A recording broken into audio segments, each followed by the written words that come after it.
Hey everybody, welcome to the next GMC build video. The build's not really quite happening yet. We're still taking parts off.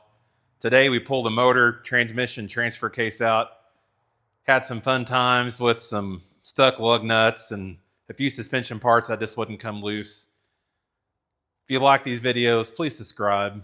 Give it a like, leave me a comment. If you don't like it, leave me a comment. I won't take it to heart too much, I promise. But back to this thing.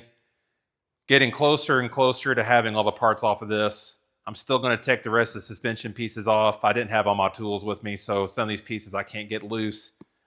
And without getting them all loose, there's no point in really starting on some of the other ones.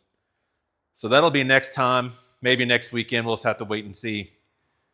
But yeah, eventful day today. Motor and transmission transfer case all came out in one piece. That's all over here on the floor. Within the next couple videos, we're going to start going the other direction. Yeah, I still have to pull parts out of the other cab and pull parts off that other frame, but at least it'll be net positive work building to having this thing done instead of continuously stripping parts off and finding more rust, getting more rust out of my eyes and out of my ears and everywhere else. But anyways, hope you stay for the video. Thanks for watching and see you next time.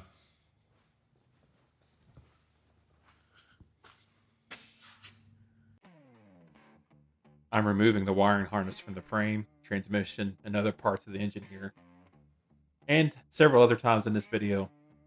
I am removing the harness as there's a lot of heat damage along with wires that have been cut and spliced back together in a way that I don't like.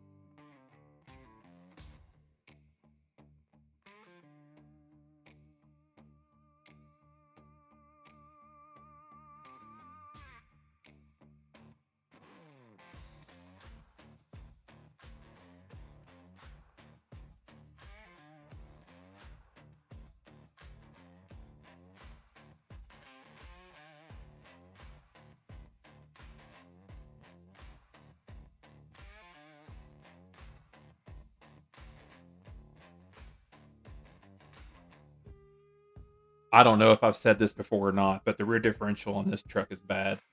The rear differential cover was rusted through and there was standing water in it.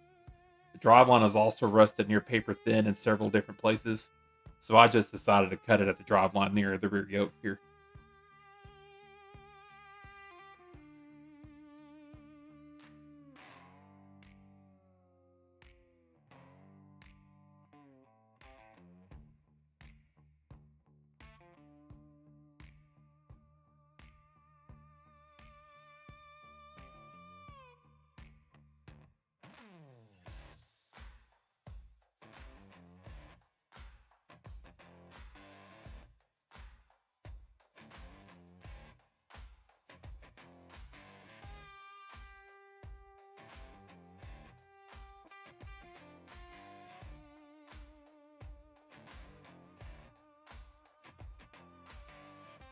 I had some issues here removing the PRNDL switch, not so much the switch itself, but the nut that holds it and the gear selector cable on. And by issues, I mean I twisted the rusted nut off. My dad and I talked about how we can weld up a bolt or something on the remaining stud there to get things back to working. Rags around that part to keep it from heat soaking whenever we weld on it and all that kind of fun stuff.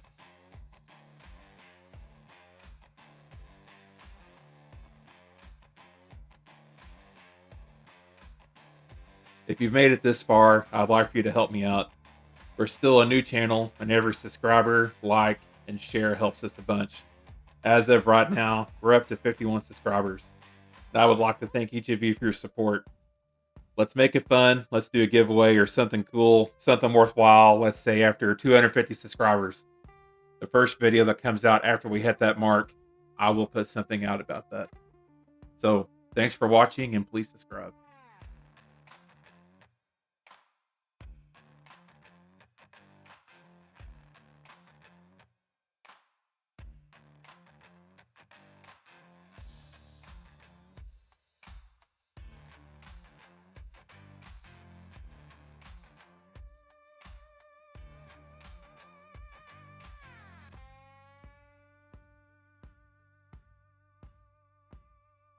I have all the motor mount bolts out, all the transfer case bolts out, except I didn't.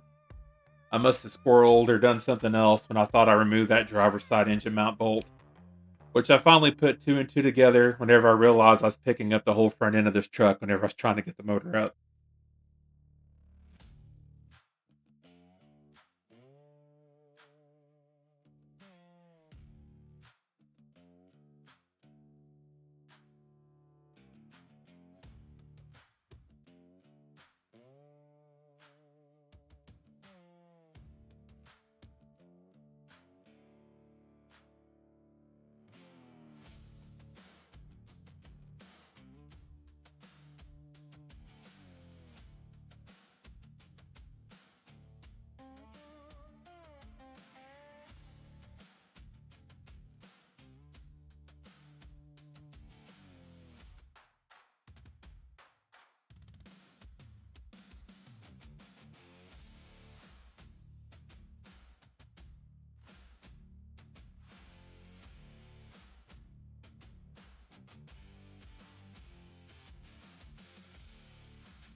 The wheels are rusted onto the brake rotors. Who would have thought? The driver's side had a lug nut halfway broke off too, and where it was broke was pretty much exactly where a socket should go. So my dad taps in and grinds, torches, and hammer and chisels the lug nut off. I have learned a lot from him over the years, but I'm still learning.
I started trying to get the torsion bars and keys loose. You'll see more about this in the next video, but I was not able to get the bolts broke loose at all that hold the torsion keys in. I'm sure if I used the right tools, maybe some heat or a 3/4 inch impact, I could have got them loose. But of course, I didn't do that. The torsion cross member was already in rough shape, so I didn't feel bad cutting it up to get these keepers out.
Here I'm working on getting the first part of the front end steering components removed from the frame.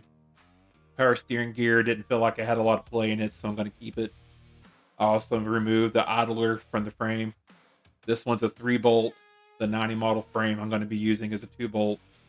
So moving forward with better and stronger parts, I guess, should be part of the plan.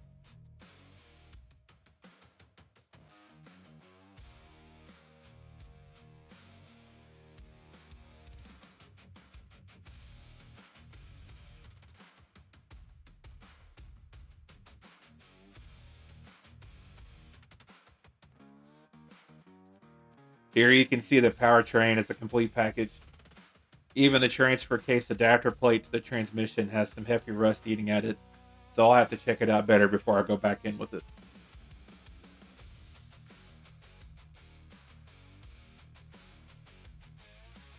Now the chassis is really starting to look bare. You can see a lot of parts that are still worth pulling, and I'll get to those in the next video for sure.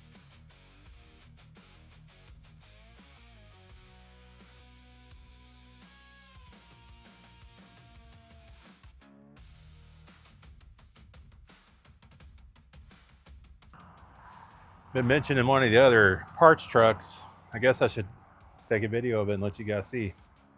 This thing is a 99 model, 2-wheel drive, 1-ton, old body style truck.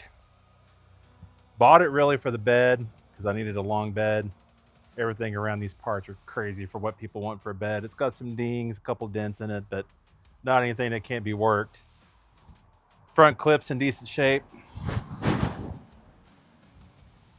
Decent shape is always relative, right? But it's not rusted out. Not completely full of dents and dings and whatever else. Still has radiator support in it. All kinds of other things. Fun stuff. Like I said, I bought it for the bed. Gonna use the front clip. But one of the other things that this thing came with